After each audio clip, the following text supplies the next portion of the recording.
चलो, पिछले क्लास में प्रक्षेप गति हम लोग स्टार्ट किए थे, प्रोजेक्टाइल मोशन।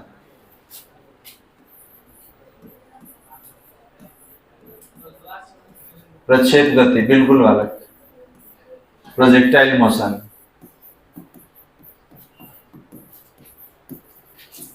प्रोजेक्टाइल मोशन हम लोग स्टार्ट किए थे प्रक्षेप गति के बारे में। ये द्विदिनीय गति का एक भाग है, द्विदिनीय गति का एग्जाम्पल भी बोल सकते हैं।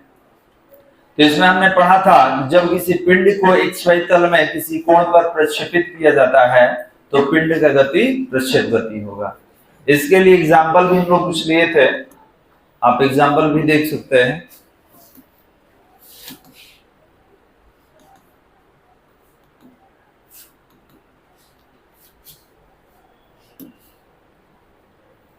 ये सारा प्रक्षेप गति का एग्जांपल है, जितना आप देख रहे हैं that is the example of projectile motion. इसमें क्या होता है कि पिंड को एक जगह से दूसरी जगह किसी कोण पर प्रक्षेपित किया जाता है, फेंका जाता है।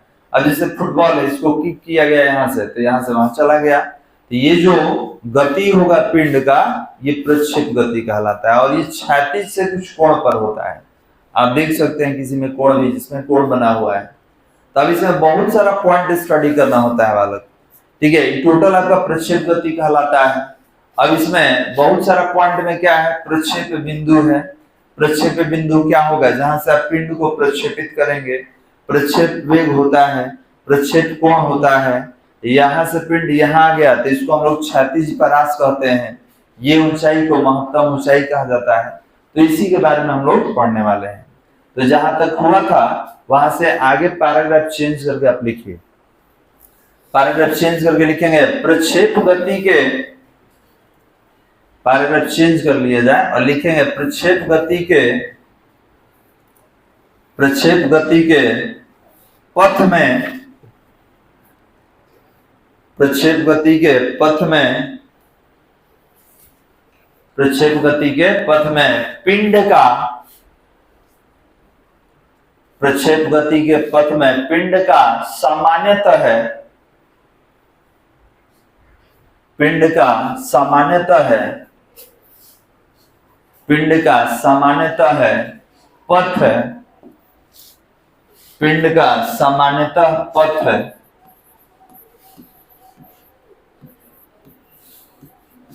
परवलयाकार होता है। पिंड का सामान्यतः पथ है परवलयाकार होता है। देखिए परवलयाकार क्या होता है, पाराबोला इसको कहा जाता है। ये जो डायग्राम आप देख रहे हैं ना, इसको परवलयाकार हम लोग बोलेंगे। तो ये पाराबोलिक पाथ होता है। आप पढ़िएगा गणित में, वृत्त पढ़ना है, दीर्घवृत्त पढ़ना है, परवलय पढ़ना है, ये सारा चीज मिलेगा। तो इसको पाराबोलिक पाथ कहा जाता है। तो जब पिंड प्रक्षेप गति करेगा तो ये प्रक्षेप पथ है, इस पथ का नाम प्रक्षेप पथ है। और ये पथ सामान्यतः कैसा होता है, तब परवलयाकार होगा या परवलयिक भी कहा जाता है। जनरली इसको हम लोग पैराबोलिक ही कहते हैं। हो गया, तो याद रखेंगे। अगर कोई पूछे कि बताइए प्रक्षेप गति में पिंड का पथ कैसा होगा, तो आप बोलेंगे पैराबोलिक होगा, परवलयाकार होगा। क्लियर है बालक। अब प्रक्षेप गति से संबंधित कुछ एग्जाम्पल है, एग्जाम्पल तो बताए थे, इसका डायग्राम है और डायग्राम में क्या क्या पढ़ना है इसके बारे में थोड़ा हम लोग समझेंगे। तो देखिए डायग्राम में सबसे पहले एक y अक्ष लेंगे और एक x अक्ष लेंगे, y और x। अब पिंड को यहां से प्रक्षेपित किया गया, फेंक दिया गया, पिंड जाके यहां कहीं गिर गया। तो याद रखेंगे जहां से, जिस बिंदु से आप पिंड को फेंक रहे हैं, ये प्रक्षेप बिंदु होगा। और यहां से पिंड को किसी वेग से फेंका गया है, कोई वेग होगा, इस वेग का नाम u ले लिए। और इस क्षैतिज से कितना कोण पर फेंका गया है, थीटा कोण पर। आप यहां फेंके थे, पिंड यहां से होते हुए और यहां पर आ गया। तब इसमें बहुत सारा पॉइंट है, एक एक करके बात करेंगे। और ये जो गति होता है, याद रखिएगा गुरुत्व के अधीन होता है। मतलब इस पिंड पर हमेशा जी कहाँ काम करेगा, नीचे की ओर काम करेगा हमेशा। जी का जो डायरेक्शन होगा, चलिए चलिए बाबू, कौन दिया जी? ठीक, धन्यवाद।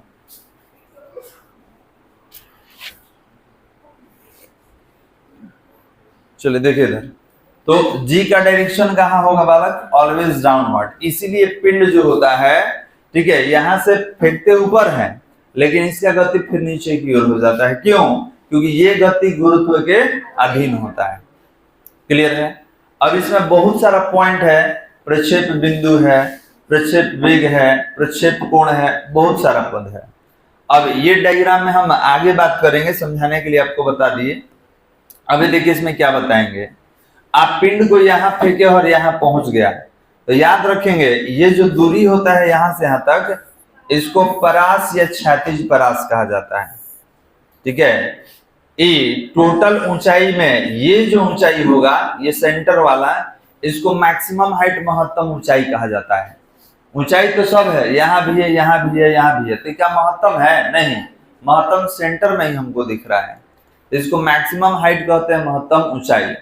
फिर आपको बता दें कि यहां से प्रक्षेप बिंदु से महत्तम ऊंचाई तक जो जाने में समय लगता है, इसको हम बोलते हैं आरोहण काल।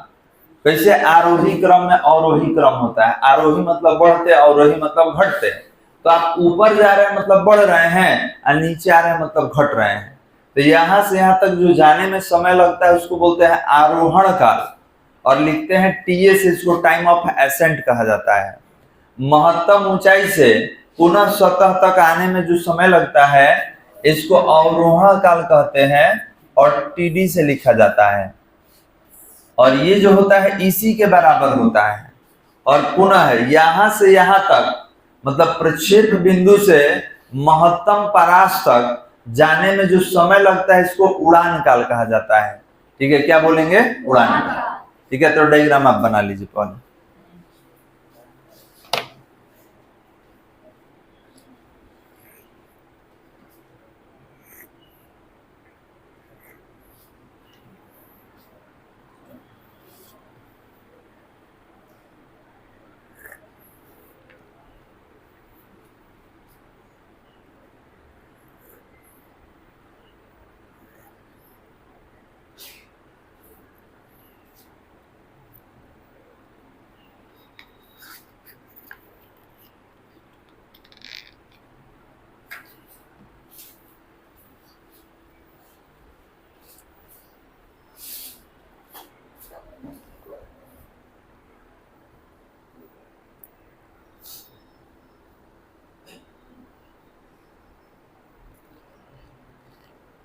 कल आपका क्लास लगा था, आज भी लगा है और कल भी लगेगा, इसलिए रेगुलर 3 दिन पढ़ा दे रहे हैं, एग्जाम वगैरह चल रहा है तो। ठीक है, और नहीं, आज न्यूमेरिकल वाला क्लास आज नहीं चलेगा, कल चलेगा। आज दूसरे बच्चों को बुलाए हैं, कल आपका चलेगा, 10 बजे भी चलेगा न्यूमेरिकल वाला क्लास भी, और इस टाइम में भी आपका क्लास चलेगा। उसमें न्यूमेरिकल होगा, इसमें थ्योरी होगा। और फिर तो मंडे से जैसे है वैसे ही रह जाएगा। हो गया बालक, डायग्राम बना लिए? चलिए अब देखिए तो जिसमें और कुछ समझा जाए। अब यहाँ पर ध्यान देंगे बालक, पिंड जो है द्विविमीय गति कर रहा है, तो द्विविमीय गति मतलब 2-2 डायरेक्शन में गति। तो यहां से आप इसको फेंके हैं थीटा कोण से, यू वेग से, तो याद कीजिए सदिश में पढ़ाए थे कि जब आप XY तल में फेंकिएगा तो इसका एगो X घटक होता है। याद है कितना होता है? U cos थीटा, जिसके साथ कोण बनेगा वो किसमें? कॉस में। और एक इसका Y घटक भी ले लेंगे, इसको कहा जाएगा U sin थीटा। कोई दिक्कत बालक? तो 2 घटक ले लिए। हमको ये बताइए कि पिंड जो है यहाँ पे जो आप देख रहे हैं, यहां से नीचे आ गया, तो अगर कहा जाए कि पिंड का 2 वेग, एक का नाम Vx ले लीजिए और एक का नाम Vy। क्यों? क्योंकि द्विविमीय गति में 2 दिशा में वेग होगा, इसका नाम Vy। तो याद रखेंगे यहाँ पर इसका वेग हम लोग काउंट करेंगे, ये जो होता है इसी के बराबर होता है, याद रखिएगा।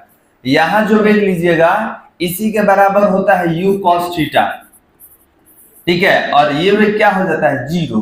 क्यों? क्योंकि अगर ई वेग रहता तो अभी और ऊंचाई तक जाता है, लेकिन क्या अब इससे ऊंचा जा रहा है? नहीं, सबसे ज्यादा यही ऊंचाई है। तो वेग का दो घटक, एक लंबवत एक क्षैतिज, तो यहाँ पर यही वेग जो है इसको आगे ले जा रहा है, और ई वेग जीरो हो जाने के कारण ये ऊपर नहीं गया है। कोई दिक्कत बालक? तो अगर आपसे पूछा जाए कि बताइए ये काहे नहीं और ऊपर जा रहा है, ये आगे ही क्यों जा रहा है, तो आप कहिएगा कि सर ये जो पिंड है इसका वेग का दिशा तो कुछ इस तरीके से था, अब ये जो दिशा होता है दो घटक में टूट जाता है, किसमें? एक्स में और वाई में। तो यहाँ पर वाई घटक जीरो हो जाएगा। क्यों जीरो होगा? क्योंकि ये अब ऊपर नहीं जा रहा है, आगे जा रहा है। तो पूछा जाएगा आगे कौन ले जाएगा भाई, तो यही वेग ले जाता है, यू cos थीटा ले जाता है। और कहीं कहीं हम लोग भी लिख देते हैं, और इस भी का वैल्यू यू cos थीटा के ही बराबर होता है। कोई दिक्कत वाला? तो आप डायग्राम में ये वाला, ये और ये तीनों मेंशन कर लीजिए। और दो पॉइंट है, रुक जाइए, और दो पॉइंट है यहाँ बता दे रहे हैं। त्वरण पढ़े हैं, तो त्वरण का भी दो घटक कर लेते हैं। एक कर लेते हैं x, और एक कर लिया जाए ए वाई। x का मतलब त्वरण का x घटक, x घटक क्षैतिज होता है कि लंबवत? क्षैतिज। तो अब बताइए कि जब पिंड आपका जमीन छोड़ दिया तो इसका क्षैतिज त्वरण क्या हो जाएगा? जीरो। क्लियर है बालक? और पिंड ऊपर आ गया, मतलब वाई अक्ष की ओर आ रहा है, ऊपर आ रहा है। तो जब पिंड जमीन छोड़ देता है, अर्थ छोड़ देता है, तो ये रैखिक त्वरण किसमें कन्वर्ट हो जाता है? गुरुत्वीय त्वरण में। और ए के जगह पर हम लोग क्या यूज करते हैं? जी। अब पिंड ऊपर जाएगा तो प्लस में कि माइनस में? कोई दिक्कत वाला? जैसे ही पिंड जमीन छोड़ दिया, एक्स क्या हो जाएगा? जीरो, और ए वाई क्या हो जाएगा? माइनस। बना लीजिए। इसमें जो जो मेंशन किए हैं, जैसे ये है वो है, इसको मेंशन कर लीजिए। और ये जो रास्ता है ना, ये वाला डायग्राम, ये रास्ता का नाम है प्रक्षेप पथ। कोई पूछेगा कि पथ का नाम बताइए, तो आप बोलेंगे प्रक्षेप पथ। और ये कैसा होगा? तो ये परवलयकार होता है, ठीक है, पैराबोलिक होता है प्रक्षेप पथ।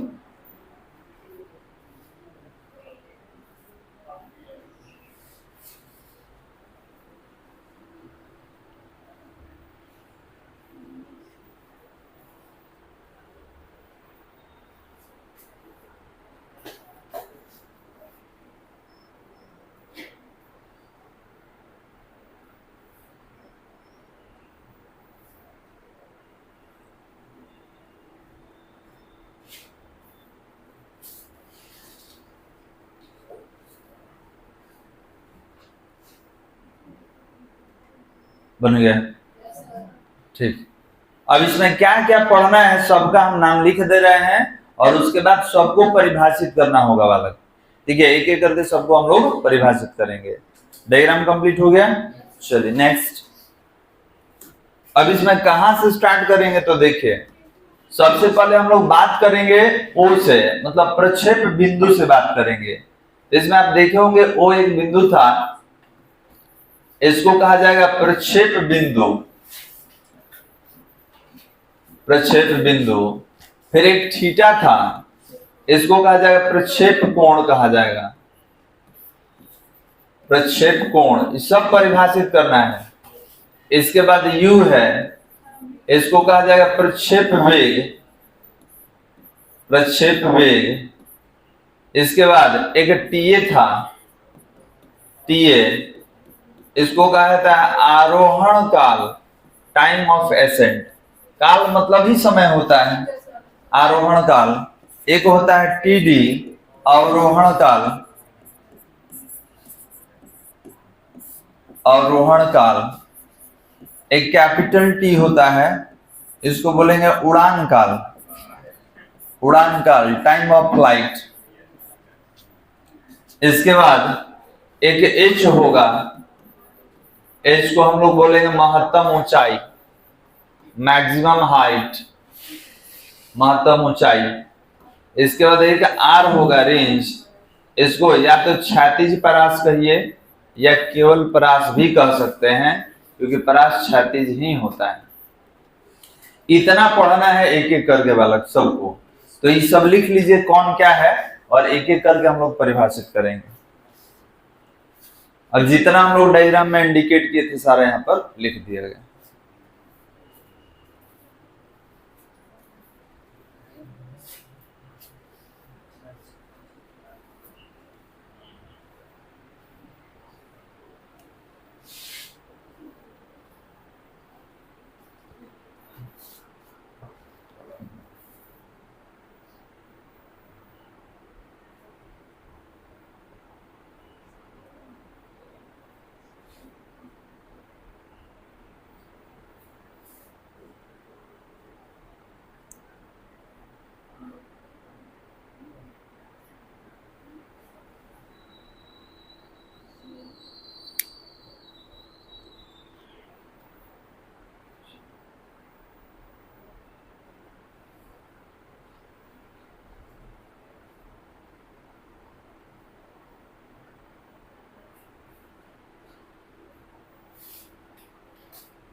तो ये जितना लिखा हुआ है डायग्राम में हमने मेंशन किया है बालक, ठीक है। अब एक एक करके हम सबको परिभाषित करने वाले हैं, ठीक है। और ये क्या है, ये प्रक्षेप गति से संबंधित कुछ महत्वपूर्ण पद है। तो एक एक करके सबको परिभाषित करेंगे और इसका फॉर्मूला जो होगा उसको डिराइव करेंगे। सारा लिख लिए? चलिए, अगर ये हो गया तो इसके नीचे लिखा जाए, हम बोल दे रहे हैं, लिखेंगे प्रक्षेप गति से संबंधित, प्रक्षेप गति से संबंधित कुछ महत्वपूर्ण पद, प्रक्षेप गति से संबंधित कुछ महत्वपूर्ण पद, प्रक्षेप गति से संबंधित कुछ महत्वपूर्ण पद, और डैश दे दीजिए। प्रक्षेप गति से संबंधित कुछ महत्वपूर्ण पद और डैश दे देंगे।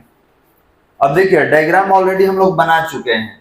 अब जिसको इंडिकेट करना होगा तो लिखेंगे कि चित्र में हम लोग दिखलाए हैं पहले से, ऑलरेडी ये सारा यहाँ पे लिखा हुआ है। तो सबसे पहले स्टार्ट करेंगे हम लोग प्रक्षेप बिंदु से। तो एक नंबर में ये होगा आपका प्रक्षेप बिंदु, प्रक्षेप बिंदु पॉइंट ऑफ प्रोजेक्शन, प्रक्षेप बिंदु point of projection, point of projection.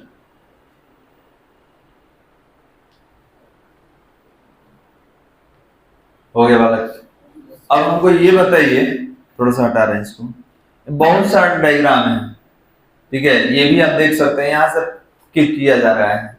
तो याद रखेंगे जिस बिंदु से, जिस स्थान से किसी पिंड को XY तल में प्रक्षेपित किया जाता है, यही जगह है, यही बिंदु प्रक्षेप बिंदु कहलाता है, ठीक है। अब बहुत सारा आप देखेंगे डायग्राम वगैरह,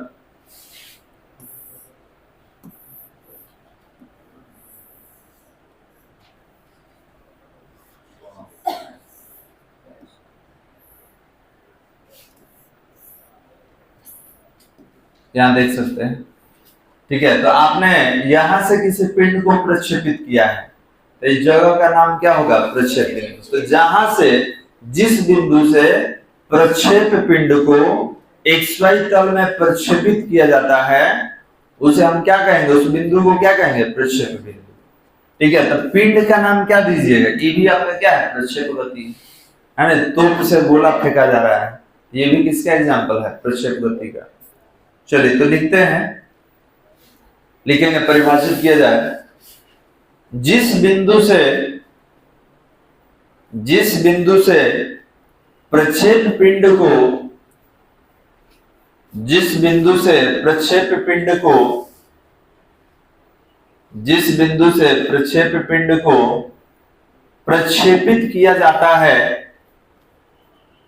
जिस बिंदु से प्रक्षेप पिंड को प्रक्षेपित किया जाता है, प्रक्षेपित किया जाता है, उस बिंदु को, उस बिंदु को उस बिंदु को प्रक्षेप बिंदु, उस बिंदु को प्रक्षेप बिंदु कहा जाता है, उस बिंदु को प्रक्षेप बिंदु कहा जाता है, प्रक्षेप बिंदु कहा जाता है। चित्र में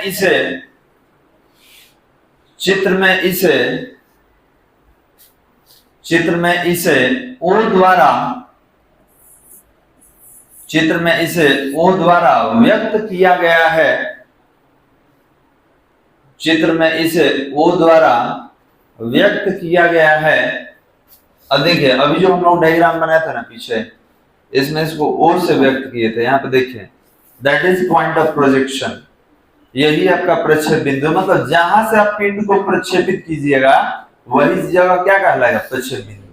अब दो परिभाषा है वाला, एक तो आप खुद से लिख सकते हैं समझ के, और एक किताबी भाषा होता है। तो ध्यान देंगे, कहीं भी कोई टेक्निकल है या लगता है कि हमको टिपिकल जैसा लग रहा है, तो आप अपने तरीके से उसको याद रखिए। तो हम किताबी अगर भाषा हटा दे, आप पूछ दे कि प्रक्षेप बिंदु बताइए, तो आप क्या कहिएगा, इस जिस जगह से, जिस स्थान से खड़ा होकर हम किसी पिंड को XY तल में प्रक्षेपित करेंगे, प्रक्षेपित मतलब फेंक देना, प्रक्षेपित करेंगे, उस जगह, वो स्थान या वो बिंदु क्या कहलाएगा, प्रक्षेप। क्लियर है वाला? हम यहां से फेंके, इस जगह क्या कहलाएगा, प्रक्षेप बिंदु कहलाएगा।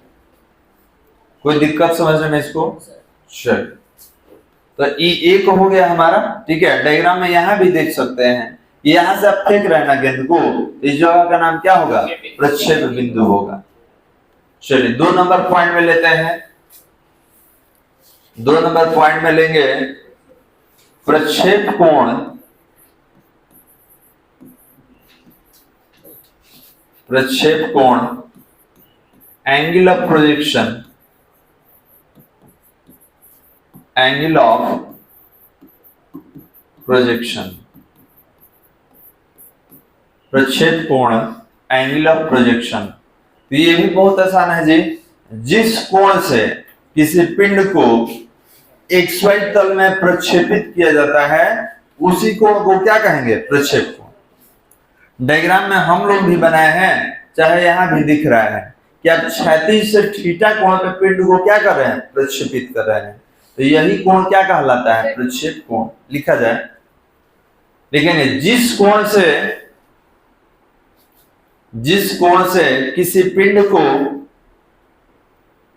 जिस कोण से किसी पिंड को XY तल में, जिस कोण से किसी पिंड को XY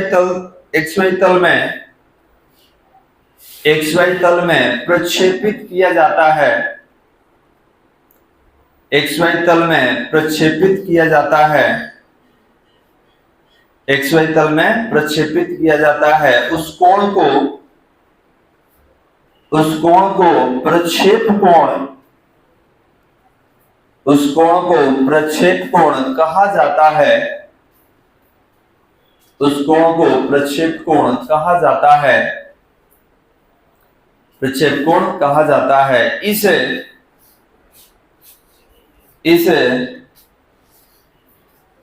चित्र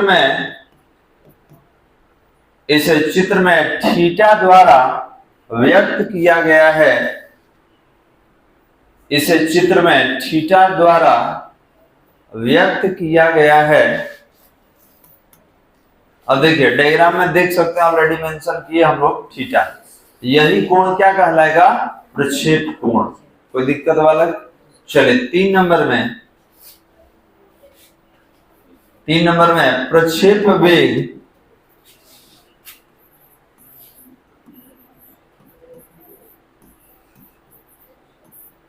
प्रक्षेप वेग, वेलोसिटी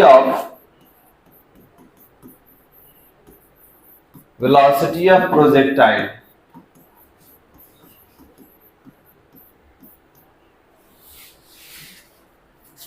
तीन नंबर में बालक, प्रक्षेप वेग। तो ये क्या है, जिस वेग से हम पिंड को प्रक्षेपित करेंगे वही वेग प्रक्षेप वेग कहलाएगा। तो लिखा जाए, जिस वेग से प्रक्षेप पिंड को जिस वेग से प्रक्षेप पिंड को XY तल में XY तल में प्रक्षेपित किया जाता है, XY तल में प्रक्षेपित किया जाता है, XY तल में प्रक्षेपित किया जाता है, उस वेग को प्रक्षेप वेग कहा जाता है, उस वेग को प्रक्षेप वेग कहा जाता है, उस वेग को प्रक्षेप वेग कहा जाता है। इस चित्र में U द्वारा व्यक्त किया गया है, इस चित्र में U द्वारा व्यक्त किया गया है। डायग्राम में आप देख सकते हैं हम लोग U से रिप्रेजेंट किए हैं, ठीक है। यही वेग एक प्रारंभिक वेग है, भी ध्यान दीजिएगा। ई जो है U है तो प्रारंभिक, इधर भी है तो क्या होगा अंत। तो याद रखें जितना वेग से फेंकिएगा ये आपका प्रारंभिक वेग होगा, और इसी वेग को प्रक्षेप वेग के नाम से हम लोग जानेंगे। चलिए 3 हो गया। चौथा आरोहण काल, 4 नंबर में बालक, आरोहण काल। देखिए जहां काल लग गया उस समय को व्यक्त करता है ना जी। तो कह दिया आरोहण, आरोहण मतलब क्या होता है, ऊपर चढ़ना, ठीक है। वैसे हम लोग आरोही क्रम, अवरोही क्रम, बढ़ते क्रम और घटते क्रम। तो याद रखेंगे आरोहण मतलब ऊपर की ओर जाना, अवरोहण मतलब नीचे की ओर आना। तो इसको कहा जाएगा टाइम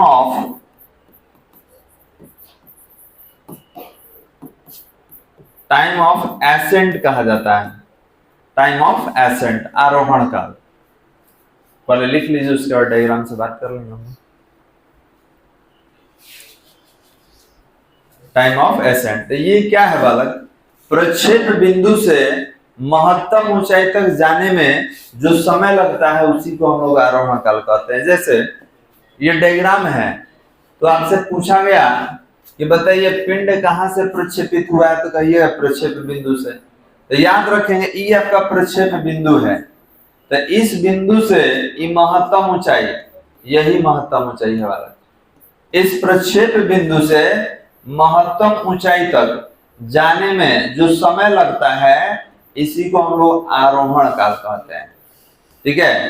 प्रक्षेप बिंदु से महत्तम ऊंचाई तक जाने में जो समय लगेगा इसी को क्या बोलेंगे, आरोहण काल। लिखा जाए, लिखेंगे प्रक्षेप बिंदु से महत्तम ऊंचाई तक, प्रक्षेप बिंदु से महत्तम ऊंचाई तक, प्रक्षेप बिंदु से महत्तम ऊंचाई तक प्रक्षेप पिंड को, महत्तम ऊंचाई तक प्रक्षेप पिंड को जाने में लगा समय, महत्तम ऊंचाई तक प्रक्षेप पिंड को जाने में लगा समय, जाने में लगा समय आरोहण काल कहलाता है। जाने में लगा समय आरोहण काल कहलाता है, आरोहण काल कहलाता है। इसे टीए द्वारा, इसे टीए द्वारा सूचित किया जाता है, इसे टीए द्वारा सूचित किया जाता है। कैसे लिखेंगे, टीए से लिखेंगे। तो देखिए ये डायग्राम यही तो है, हम लोग बना चुके हैं ऑलरेडी, समझाने के लिए बता रहे हैं। यहां से महत्तम ऊंचाई तक जो जाने में समय लगेगा इसी को आरोहण काल कहते हैं। अब इसका सूत्र निकालेंगे बालक। तो हमको ये बताइए कि आप नीचे से ऊपर यहाँ गए तो आपका क्षैतिज गति है, मतलब अगर घटक लेना होगा गति का, तो x घटक लेंगे कि y घटक, y लेंगे, समझ आ रहा है। क्यों हम जमीन छोड़ के ऊपर चलना शुरू किए। तो याद रखेंगे, आप यहां से यहां चले गए तो आप ऊंचाई न तय कर लिए जी, तो अब लंबवत घटक लेके हम समय निकालेंगे। तो पैराग्राफ चेंज करके लिखा जाए, पैराग्राफ चेंज करके लिखेंगे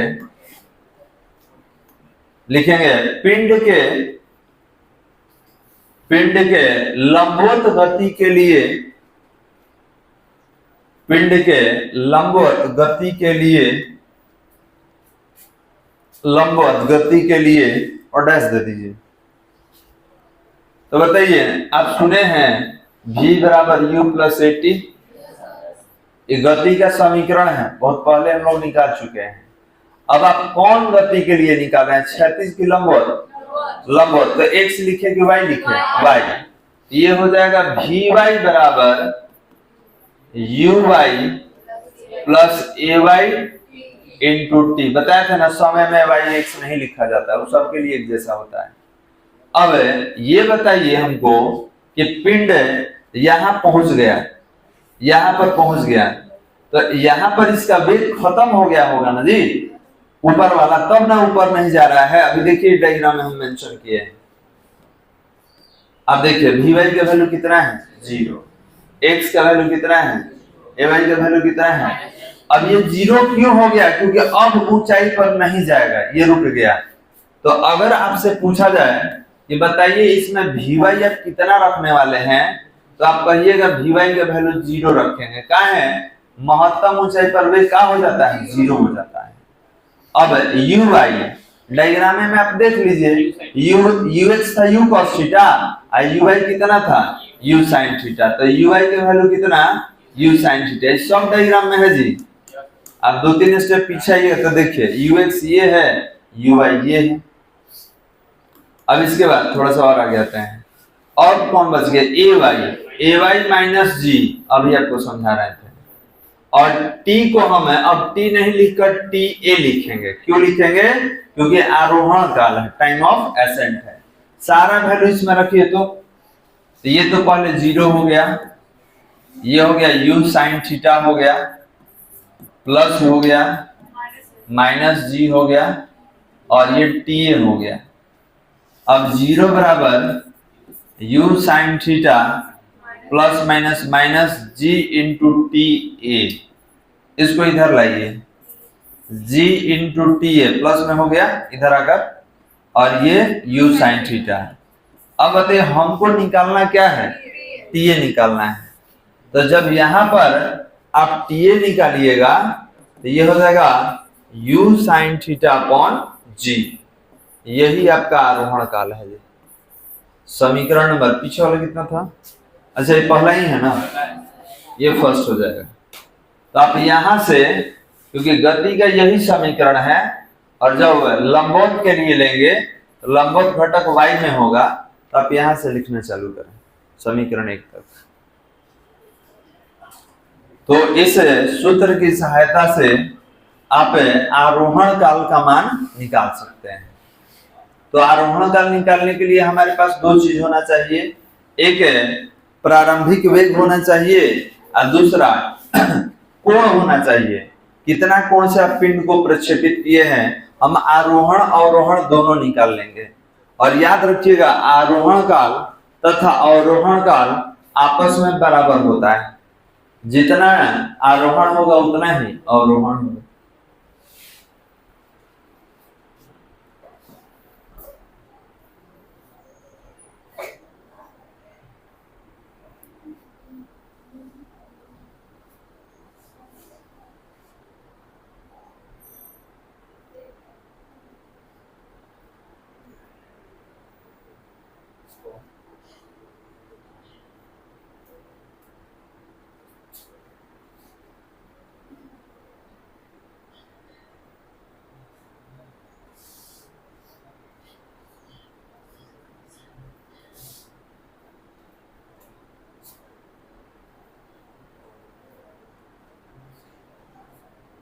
हो गया अलग। तो बस यही आज रोकते हैं, बाकी अगले क्लास में करें। उसको बंद कर दो। क्या वाला?